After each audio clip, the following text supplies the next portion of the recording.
December 23, 2019 in Michigan, United States, Kevin Bacon, 25, warned his roommate that he would have an appointment that night. The young man had arranged a meeting with a man he had met on the famous Grindr app, enthusiastic about the meeting. Kevin said goodbye to his friend never to return. On Christmas Eve, his parents began to worry. The young man had never been absent from a family reunion before, but what they didn't know was that Kevin had agreed to meet Mark Latunski, a perverse 50-year-old man who would fulfill his darkest fantasies at the cost of his life, after his roommate witnessed Kevin's date on the night of his disappearance. The police showed up at the suspect's house. They found a scene that looked like something out of a horror movie. They couldn't believe that the image before them was real.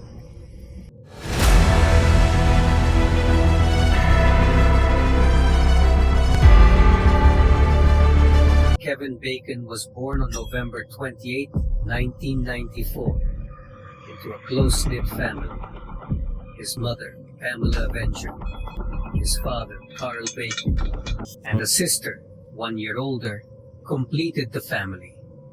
While his name was the same as the famous leading actor in Footloose, it hadn't been intentional at the time. The famous Bacon wasn't as well known, and the father of Latunski's future victim just wanted his son to have the same initials as his. After graduating from Shirt Creek High School in 2013, Bacon focused on her passion for hair and beauty, and enrolled in a styling academy. While studying, the young man began to work in a beauty salon. Friends, co-workers, and family described Bacon as intelligent, funny, who listened to other people's problems, and genuinely cared about them. It made people feel better, whether by boosting their confidence through beauty or offering support and kindness in the form of friendship. But he couldn't help himself. Kevin had negative thoughts, and in his final days struggled with finances, relationships, and body self-esteem issues that sometimes overwhelmed him. This led to self-harm, eating disorders, and even an attempt to take his own life. Having been on the verge of death, took him to a psychiatric hospital at the end of November 2019, who was discharged a few days later. After his recovery, Baker had been having casual intimacy with men he met through dating sites like Grindr. This app is aimed at gay and bisexual men, but dangers abound. Grindr was highly criticized because it allowed users to be located at their exact location, which was dangerous, especially in countries where people from the LGBT community are persecuted. They were vulnerable to possible robbery, blackmail, or even homicide, as users could contact anonymously. That multiplied the danger, especially for inexperienced youngsters. Malicious people could easily trick other users into dating them, which ended in most cases in abuse. Kevin's case was no exception. It fell into the clutches of a Grindr user who was looking for much more than just a one-night stand. On December 23, 2019, Maker logged into Grindr and came across the profile of a 50-year-old shirtless bearded man, using the name Eolikos, a variation of the Greek word. What does wolf mean? Bacon began a high-pitched conversation, hinting that he fantasized about being tied up and with several men. The stranger replied that he could fulfill his fantasies and described a scenario in which Bacon would be tied blindfolded and gagged so that the fetish would be fulfilled. Latunski told Bacon he must be helpless, so he would be terrified, which the man did not tell him. It was that he would feel the terror firsthand. The next day, Bacon went to work at the spa like every day, and after completing his day, he left his mother at home and logged into Grindr, where he continued his talk with Lewinsky. The man told Kevin that he would blindfold him and take him to a place where he was going to meet 5 other men to have sex. Kevin asked his Grindr prospect one question. "You're gonna keep me safe, right?" Latunski assured her he was trustworthy. His answer seemed enough for the young man, who told him that he would take a shower and go to the agreed meeting that same night. While Kevin Bacon thought he was going to have a fun evening of intimacy, Latunski was beginning preparations for his perverse evening. He searched with interest more about cannibalism and bought a sharp knife. Kevin showed up at the agreed time at the door of his appointment's house. Latunski received him kindly and gentlemanly. Nothing made the young man suspect that the worst imaginable torture awaited him inside that house. Once inside, they went down to the basement, where they began their intimate games. Kevin took off his clothes and let Latunski tie him up, but everything stopped being a fantasy when the man surprisingly stabbed him in the back. The young man's attempts to free himself from the bonds were in vain. Latunski slit his throat, and as Kevin bled out, he slit his private parts. Once lifeless, Latunski went to the kitchen, where he cooked the severed part and ate it. After committing the horrendous crime, and in the middle of Christmas morning, the subject sent a text message to a friend, to whom he confessed his crime. The message was accompanied by a photo of food cooking in a frying pan. The cannibal's acquaintance did not believe him, and simply responded to him to enjoy his dinner. He never imagined that what his eyes were seeing was human flesh. Kevin's date had shed his Kingman mask to give way to a cannibal monster. But who was that guy? Had no one ever suspected? From his perverse desires, Latunski, whose real name was Edgar Thomas Hill, had taken his nephew's surname. He grew up on his family's farm in Morris. "When I was a kid, I raised cattle to exhibit in competitions." Latunski graduated from high school as the top student in his class. In 1987, he left his small hometown to attend Central Michigan University, where he earned a bachelor's degree in chemistry. He then attended Iowa State University and graduated with a master's degree in physical and organic chemistry in 1995. Once received, he moved to the open agricultural fields of Siwashi County and accepted a job as a research chemist at a commercial ink and print factory. Young and successful, Latunski remained single until he was 30. When mutual friends set him up with the woman who would become his wife after dating for approximately 1 year, the couple bought a house on the outskirts of Morris and married in 2001. To her wife, her husband was very considerate and kind, but that image would be difficult to maintain for the criminal. In 2003, the first of their 4 children was born. He would be followed by 3 girls in 2004, 2007. And 2010, Marko Latunski was a busy but loving father. However, everything changed a couple of weeks after the birth of her youngest daughter.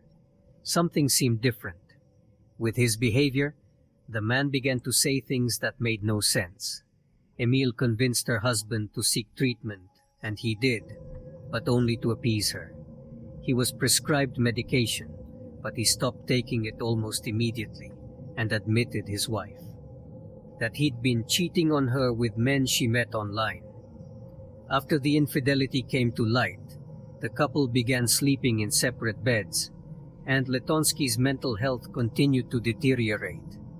Paranoid, he accused his wife of being part of a conspiracy against him, which led to him being admitted to psychiatric treatment centers. On 2 occasions, Latunski already had a history of mental illness. He had been diagnosed with depression, paranoid schizophrenia, and a personality disorder, but boarding school didn't seem to help much. The relationship completely collapsed when Latunski sued his wife for child neglect in the care of the children they had in common. But these accusations were made up.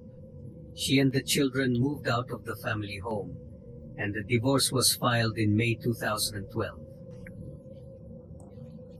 During a visit by her children in 2013, Latunski did not return the children at the scheduled time, which caused Emily to call the police. Her ex-husband had taken the children to a water park in Ware and refused to return them. The police arrested him and charged him with kidnapping. Finally, this case was dismissed after a psychological evaluation found him mentally incompetent to stand trial. It was 2014.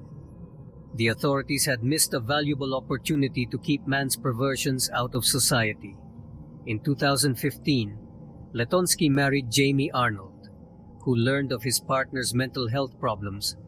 When he was arrested for failing to pay child support he was maintaining with his ex-wife.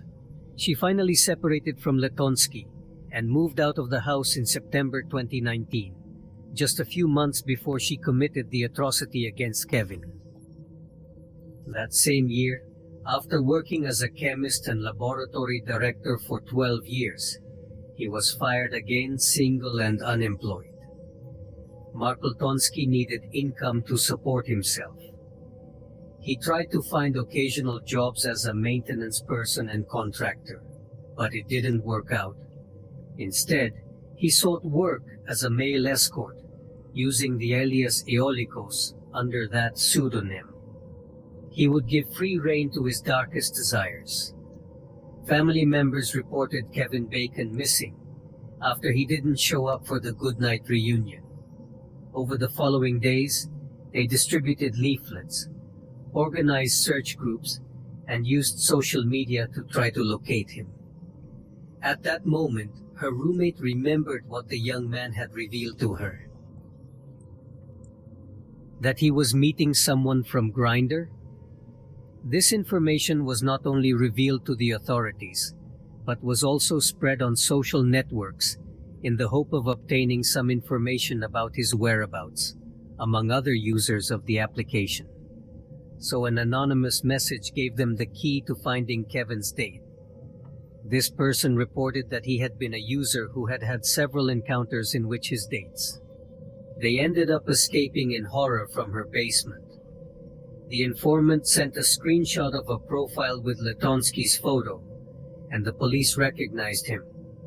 The authorities had received several complaints against the same subject, but no charges had been brought against him because his victims ended up admitting that they had entered the house of their own free will.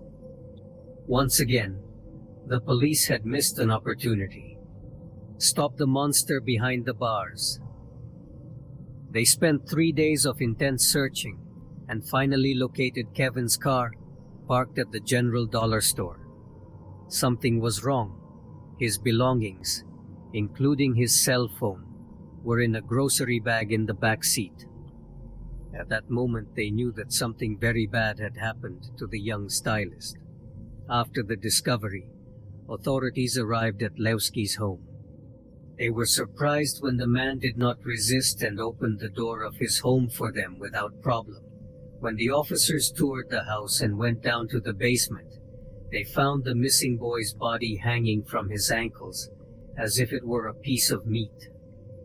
Kevin's body had stab wounds to his neck and was missing parts. "My God," that's what one of the officers at the scene exclaimed.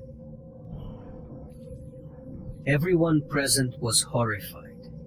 They knew the image would haunt them for the rest of their lives. Once arrested, the criminal confessed without remorse what he had done. Latunski testified that she let her date choose what objects she wanted to use during the event. According to him, Kevin chose the shaped harness and put on earmuffs and eye patches and leather straps, wrists, and ankles. Otherwise, Bakken was naked. Latunski gave Bakken 2 blankets while he collected his victim's clothes, phone, money, cards, and other personal items. He left the house and left them in Bakken's car, then went back to the house. Bakken remained blindfolded during the games. It all started in the kitchen. Then they continued the games in the basement. where the subject wrapped a rope around Bacon's ankles and hung him from the rafters in the ceiling. Suspended in the air and completely defenseless, what he hoped would be a pleasurable session turned out to be its end. Latunski told police he didn't remember how long the night's intimate act lasted, but that when making was over, she asked him to kill him. At that point, they would have made some kind of pact. Latunski went upstairs and grabbed a homemade knife he'd bought at Walmart hours earlier. According to the criminal, his victim told him he was ready to perish. Then, Latunski stabbed Bacon in the back of the neck and slit his neck. Once lifeless, he cut off his parts and cooked them in an iron pan in the kitchen. The cannibal explained to the police that he had only fulfilled Kevin's last wish, which was to be converted. Something that would produce life. Latunski's plan before he was arrested was to dehydrate the rest of the young man's body so he could eat it and make flour from his bones. The trial began on October 18, 2022.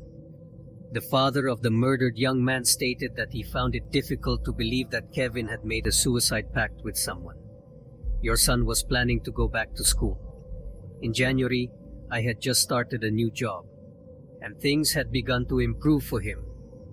On the part of the criminal, Mark Latunski pleaded guilty, but it was up to a judge to determine whether Kevin's death had been murder in the first degree or second degree. First degree is when there was intent to murder from the beginning. Second degree, on the other hand, is when the crime was not premeditated. It should be remembered that murder in the first degree, it carries a mandatory sentence of life imprisonment.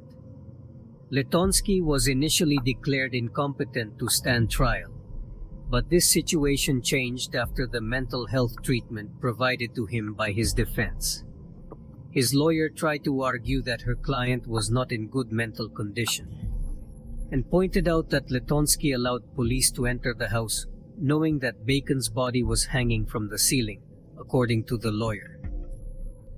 This showed that the subject was not aware of the gravity of his actions, since a person in his right mind would have to have assessed the consequences of the murder by docilely allowing the police to enter the scene. For his part, the prosecutor argued that the criminal had time to reconsider the crime, but did not. Finally, the court determined that the murder of Kevin Bacon had been a cold and calculated crime.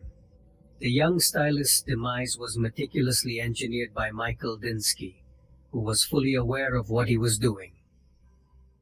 According to the prosecutor, the criminal did not have the knife with him when he set out to finish Bacon, but rather had to go up to the first level of the house, take the weapon and come back down. Even included in his planning was getting a dehydrator to make the bacon muscles dry out. The jury concluded that a mentally unstable person, as his defense wanted to label him, would not be able to make all those decisions. Bacon's parents were in court listening to the disturbing arguments of the legal defense and the prosecutor, overwhelmed by grief over the unjust death of their son, until they finally heard Judge Markle's ruling. Latunski was also charged with cannibalism and sentenced to life in prison. For murdering Kevin Bacon, justice had finally been done.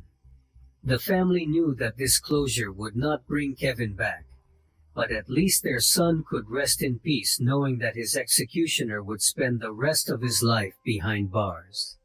Everyone who knew Kevin agreed that the young man had a vibrant personality, full of life and color, but he had had misfortune. To cross paths with a being like Latunski, unable to accept the gravity of the tragedy he himself committed. Evil exists, and this time it hit this family. It is heartbreaking to hear the details of a case that shocked not only his loved ones, but an entire community that could not believe that a monster like the Michigan Cannibal would have lived this long. An ordinary life, avoiding the weight of the law on several occasions. After the sad and heartbreaking end of the young man, his parents called on all youth to be careful, when using dating applications, because evil could hide behind one of those users who take advantage of those who enter the applications in search of love or a little fun and do not deserve an ending like Kevin Bacon.